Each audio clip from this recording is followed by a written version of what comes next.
Hello! This tutorial is on measurements for emerging electric power systems, the so-called smart grids. I am Mihaela Albu, professor at Polytechnic University of Bucharest, Romania, and a distinguished lecturer of the IEEE Instrumentation Measurement Society. The presentation will be devoted to the measurement paradigm in electric power systems. We will look to the time aggregation algorithm.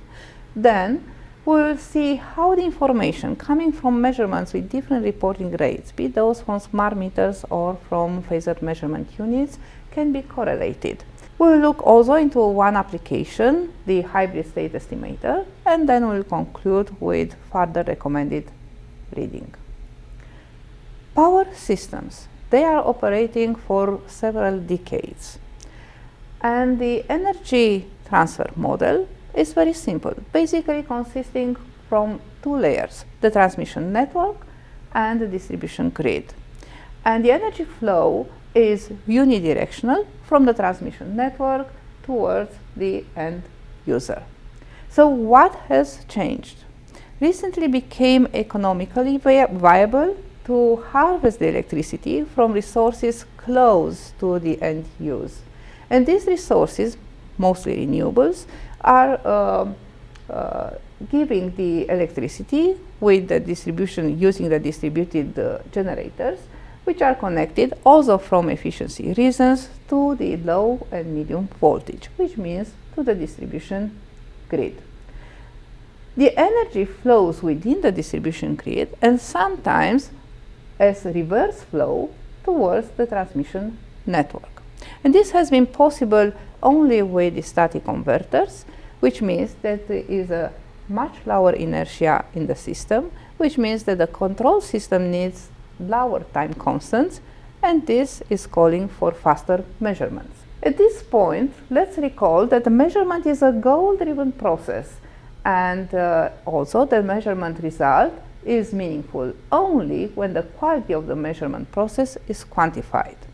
And this quality has two terms. One, usually taken into account, is the so-called quality of the equipment, measurement equipment, maybe of the measurement chain, but we have to quantify as well how good we can approximate the phenomena that we are investigating through the quantity that we are measuring. And this quality of approximation is embedded in what is here denoted as the uncertainty of the model, and we will see later that this is a definitional uncertainty. So we see that here time is not present, is a hidden variable. Let's look for it. The first thing that we can say about measurements in power system is that each measurement unit has embedded a information aggregator, and this means that is an unknown hidden filtering module. We have some good news, and these are given by the newly deployed synchronized measurement units, which provide high fidelity, high accuracy, high reporting rates, and they are usually embedded in the so-called wide area measurement and control systems. However, we have some bad news as well. For instance, frequency and voltage, they are not anymore ubiquitous information carriers. They are quantities relevant only for smaller areas. And also, we can see that advanced measurement systems nowadays coexist with still traditional models for energy transfer. So what about this data aggregation in power system measurements? The information concentrator provide a data compression capability while keeping an analog signal processing perspective. Why? Because we find them in two forms: as synchronous averaging, the so-called root mean square instantaneous values of periodic signals, or we can find them as data aggregation in time or in space with some asynchronous averaging algorithms. What we can see here on the left hand is what we use as formulas for calculating the mean, the average, the root mean square for periodic signals which are in continuous time defined or their counterparts as digital signals. The aggregation process is best illustrated in the power quality framework. And here we have an example related to the 50 Hz system where the samples of the voltage or current or any other electric quantity but frequency are aggregated at the first level as RMS values, and then over 10 from 10 such values will be the next layer over 200 milliseconds, which by the way is the definition of this quantity in this framework of power quality.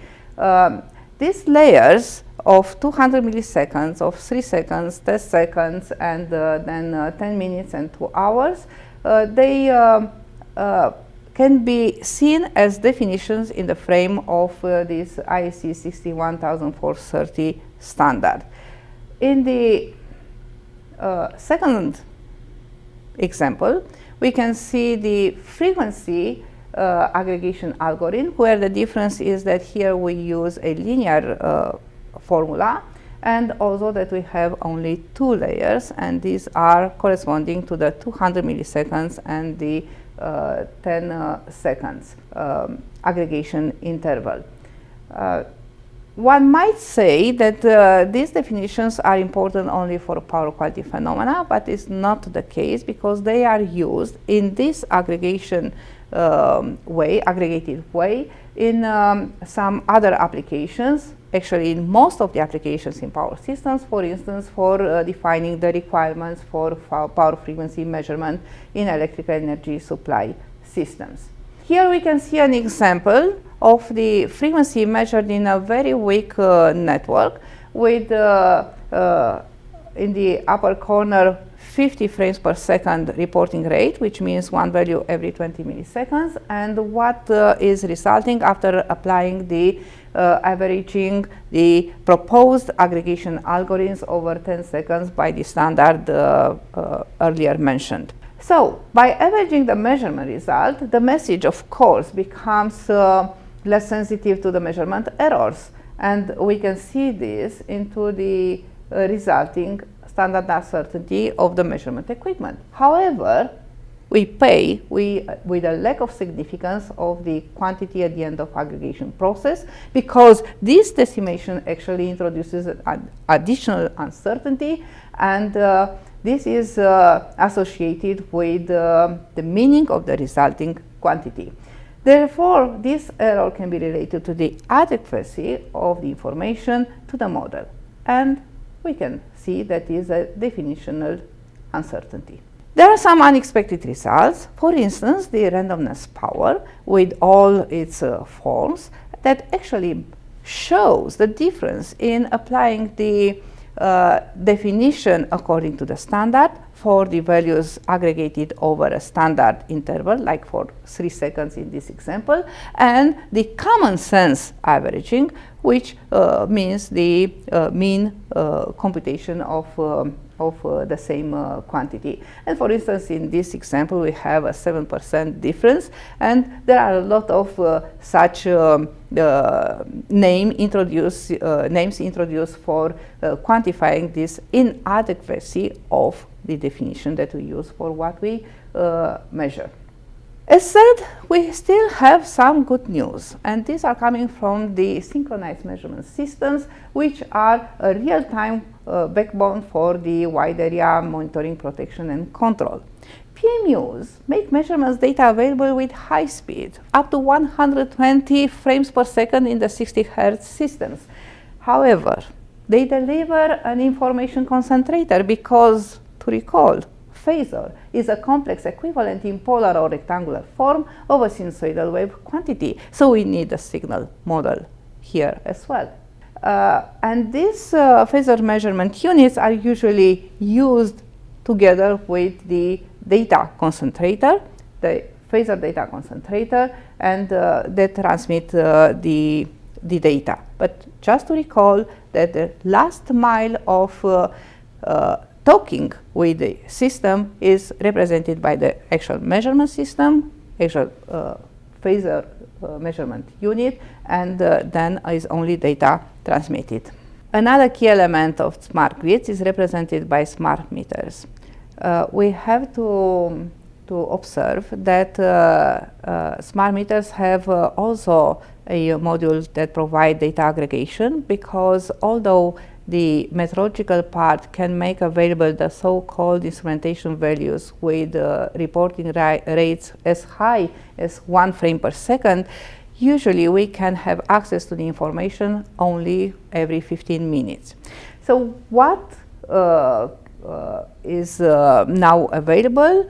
A new paradigm of the so-called unbundled smart meter, where these two parts, the metrological part and the processing part, are separated.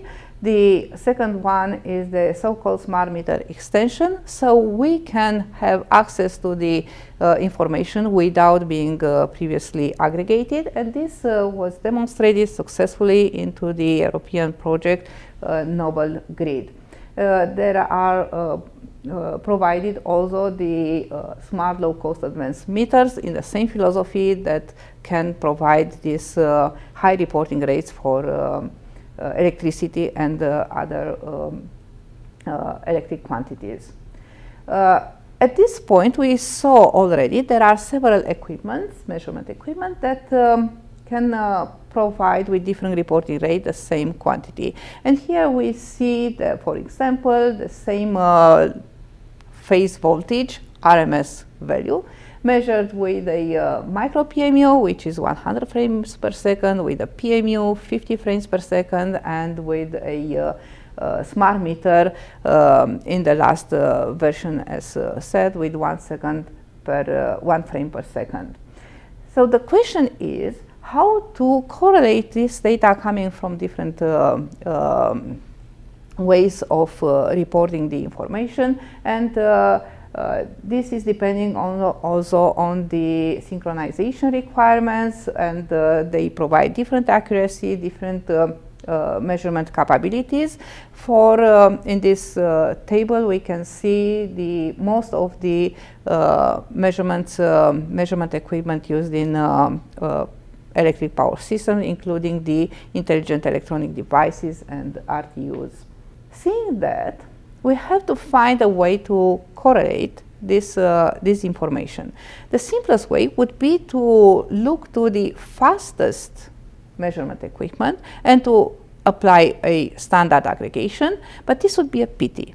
Another way would be to resample the information from the slowest equipment, and then to compare with and correlate with the rest of the measurements. Here we have example for voltage acquired with a microPMU with 100 frames per second reporting rate, and used as reference for the smart meter with 1 second granularity. We have other examples where the reference is the PMU with 50 frames per second, and we have to resample the information here on active power for the smart meter.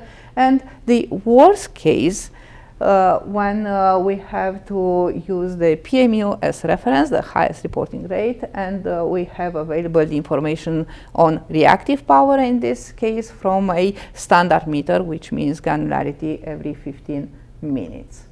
Why is this important? Because there are some applications, for instance the state estimation, which is the cornerstone for controlling the energy transfer in power systems, that use some quantities in order, measured in some of the nodes, in order to derive the quantities, usually the voltages and also the power flow in all the rest of the system. For that has to be solved an equation, and the input to this are the measurements in this aggregated form from the network.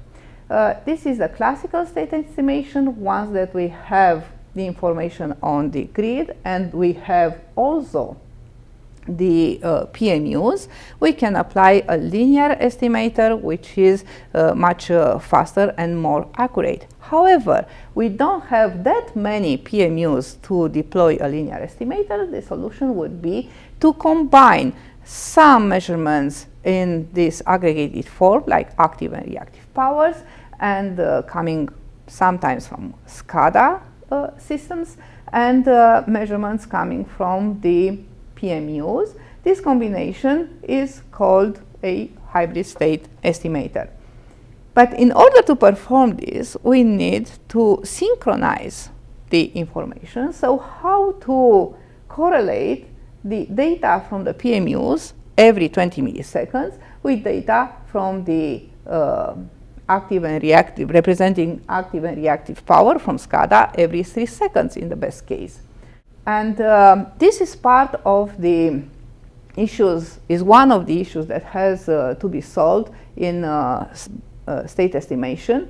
It's not the only one, because there are also to be looked the uncertainties in the whole measurement chain. One has to approximate the network model, and of course we have to look to aggregation and different model and reporting rates.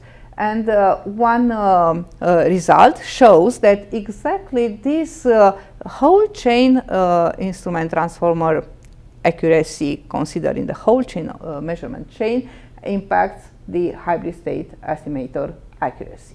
In conclusion, we need new control algorithms in smart grid, and these require faster measurements. How can we achieve? We saw we need higher reporting rates for measurement devices, we need synchronized measurements, but we also need new models for the energy transfer.